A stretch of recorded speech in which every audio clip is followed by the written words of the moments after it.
আসসালামু আলাইকুম ওয়া রাহমাতুল্লাহি ওয়া বারাকাতুহু। সুপ্রিয় শ্রোতা মণ্ডলী, আজ আমি আপনাদের সম্মুখে আলোচনা করব যে দোয়ায়ে কুনুত না জানা থাকলে কি দোয়া পড়বেন। তো চলুন শুরু করা যাক। দোয়া কুনুত মুখস্থ না থাকলে যেসব দোয়া পড়তে পারেন। বিতির নামাজে দোয়া কুনুত পড়া ওয়াজিব। তৃতীয় রাকাতে সূরা ফাতিহার সঙ্গে সূরা মিলিয়ে তাকবীর বলে হাত বেঁধে দোয়াটি পড়তে হয়। রাসূলুল্লাহ সাল্লাল্লাহু আলাইহি ওয়াসাল্লাম দোয়া কুনুত পাঠ করতেন।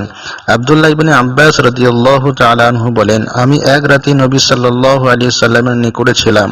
তিনি শয্যা ত্যাগ করলেন এবং 2 রাকাত নামাজ পড়লেন। এরপর উঠে বিতির নামাজ পড়লেন। প্রথম রাকাতে সূরা ফাতিহার পর সূরা আলা পাঠ করলেন। এরপর রুকু ও সিজদা করলেন।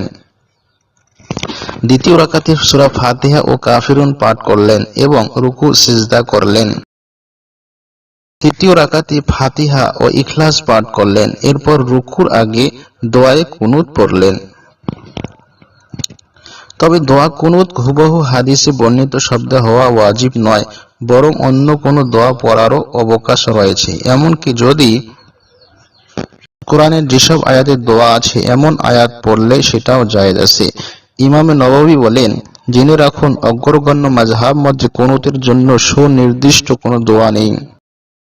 তাই যে কোনো দোয়া পড়লে কুনুত হয়ে যাবে। এমনকি দোয়া সম্বলিত এক বা একাধিক কোরআনের আয়াত পড়লেও কুনুতের উদ্দেশ্যে হাসিল হয়ে যাবে।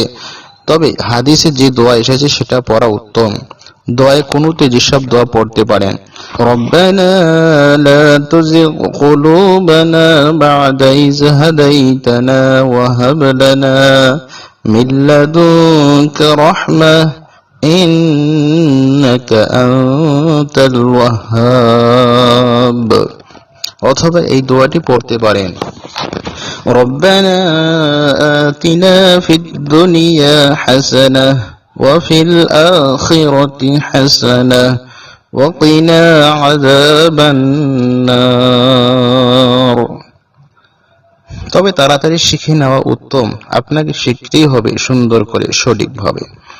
ভিডিওটি ভালো লাগলে লাইক, কমেন্ট এবং শেয়ার করবেন এবং নতুন নতুন ভিডিও পেতে চ্যানেলটিকে সাবস্ক্রাইব করবেন। আর যদি আমার চ্যানেলটি ইউটিউব থেকে দেখছেন তাহলে সাবস্ক্রাইব করবেন এবং ফেসবুক পেজ থেকে দেখলে ফলো করবেন।